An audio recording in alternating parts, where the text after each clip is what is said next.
One of the foundations of masculinity has always been fighting, and the philosophy that comes from that, the insight, the growth, and the personal journey of the warrior and the fighter.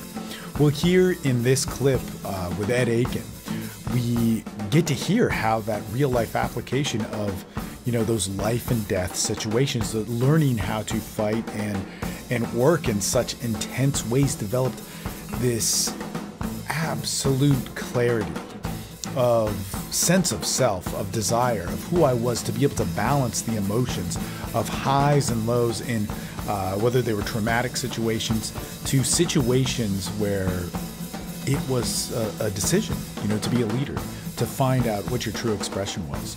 So definitely check this out. This is just a short clip of the entire 2-hour interview that I did with Ed. So we got to break it up into a lot of parts. But check him out, Ed Aiken, fightfastandflee.com. It's an awesome site. Plenty of resources for you. Sign up on his newsletter and check out his products. And of course, the most important thing here is whether you're listening to this on iTunes or you're subscribed to our YouTube channel, check out thesexuallife.com. You know, if you really want to join in the entire evolution of change, of being the better man, that's what we have mapped out for you. Whether you're on our newsletter, you're checking out our products, the Better Man's Guide to Dating and Lifestyle, or TSL Online At Home Intensive, man, it is the true guideline for you to improve as a man in a lifestyle that you can be proud of. That's the other important thing, is I think when people don't confront violence, and what I mean by confronting violence is you evoke it out of yourself, you pull it out of yourself so that when it happens, you're familiar with it. That's why people go nuts, they fucking have PTSD, and not PTSD, but guys who have never explored it, and shit just keeps going wrong and wrong in their life. It builds and builds, and then they go on a violent rampage because they've never explored that side. They don't know how to stop it. It's overwhelming. But you know, that's why the more you can go there, and the more you can return to your base, which your base should be just completely relaxed, zero, no emotional content whatsoever, because you've got to get the you know, thoughts of what could happen out of your head. There is no past, there is no future. It's the present moment, and you have to be so present that you're not adding anything into that present moment that's going to slow down your reaction time. So you can't be labeling things. You have to exist, and exist in complete quietness, but yet you're ready to respond. Then when you make the decision to go, you go 100%. So it's your emotional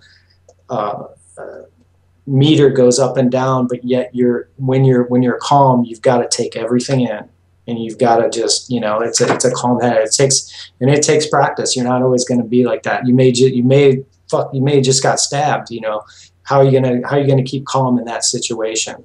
You know, there's really not much that people can say that's going to piss me off unless I choose to get pissed. It's my choice.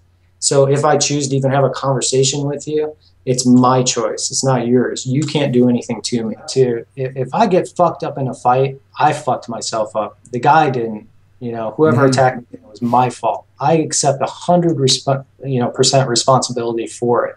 And to be honest, I think people have to have two things. And this is what the type of martial arts that we do is really a metaphor for people. And I think number one is you've got to have, this is a little bit off the subject, but it's not. You've got to have some sort of magical belief system. Okay. In other words, you've got to have some sort of belief system, some sort of philosophy that allows for crazy things to happen. Okay. So you don't delete these things out of your life. You don't label them. You just allow things to happen. That way you're more present. So in other words, you're opening the box that you're in. You have, you know, maybe that's true. Maybe it happens at the same time. And some people who have, you know, religion have this, and they have, you know, despite having a strict view, they're open to miracles happening. Okay, so they have a magical belief system, but it's some sort of philosophy that they're open to crazy shit happening in their life. That opens possibility up and opportunity. But you have to have also the, you've got to have something to where the truth, where you measure your outcomes based upon reality and your experience, not somebody else's, but it's what your, you know, what is working for you. You can use other people's experiences to teach you, and you can learn from other people, but you don't get the truth from those other people. You get the truth from the results of your experience, the direct results of, you know, what is working for you in the moment. And that can be in business, relationships, whatever it is. So you're not so, it's a duality. You have this crazy thing, but you're not so far, your head's not so far in the clouds that you lose your brain, right? Because we have to have that. And so that's where it's like two sides of the coin. You have your self-perfection and self-preservation. Your self-preservation is the reality testing, what's really working.